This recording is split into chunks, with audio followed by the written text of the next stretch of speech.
ഫ്ലിപ്കാർട്ടിൽ നിന്ന് നമ്മൾ ഓർഡർ ചെയ്ത കുറച്ചധികം സാധനങ്ങളുടെ കൊറിയർ വന്നിട്ട് കുറച്ച് ദിവസമായി നമ്മുടെ റൂമിൻ്റെ മൂലയ്ക്കിൽ ഇങ്ങനെ ഇരിക്കണം. നമുക്ക് അതിനൊരു മോചനം കൊടുക്കാം അല്ലേ.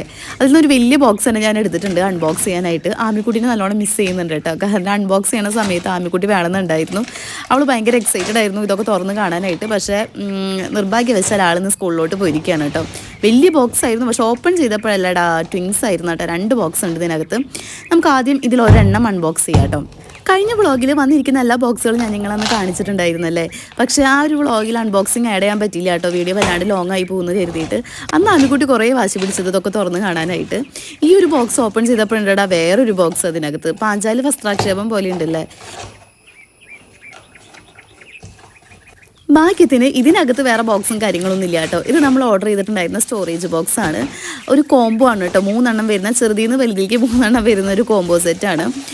നല്ല ബ്രൗൺ ഷെയ്ഡിൽ ഭയങ്കര അട്രാക്റ്റീവാണ് കേട്ടോ ഈ ഒരു സംഭവം വന്നിട്ട്. അടിപൊളി കോട്ടും കാര്യങ്ങളൊക്കെ എഴുതിയിട്ടുണ്ട്. സ്റ്റീൽ ബേസ് ആണ് വരുന്നത്. എനിക്ക് ഒത്തിരി ഇഷ്ടപ്പെട്ടിട്ട് ഞാൻ വാങ്ങിയിട്ടുള്ളതാണ് കേട്ടോ. ഇതിൻ്റെ ഒപ്പം തന്നെ ഉണ്ടായിരുന്ന വേറൊരു ബോക്സും കൂടി ഇല്ലേ, ട്വിൻ ബ്രദർ. അത് ഞാൻ അടുത്ത ഷോർട്സിൽ ഓപ്പൺ ചെയ്ത് കാണിക്കാം കേട്ടോ. അപ്പോൾ ഇത്രയേ ഉള്ളൂ നമ്മുടെ ഇന്നത്തെ ഷോർട്സ്. ഈ ഒരു പ്രൊഡക്റ്റിൻ്റെ ലിങ്ക് ആർക്കെങ്കിലും ആവശ്യമുണ്ടെങ്കിൽ ഞാൻ ടാഗ് ചെയ്ത് കൊടുത്തേക്കാം. അപ്പോൾ ചെക്ക് ചെയ്തൊക്കെ മറന്നു പോകണ്ട കേട്ടോ. നെക്സ്റ്റ് വീഡിയോയിൽ കാണാം. Bye bye.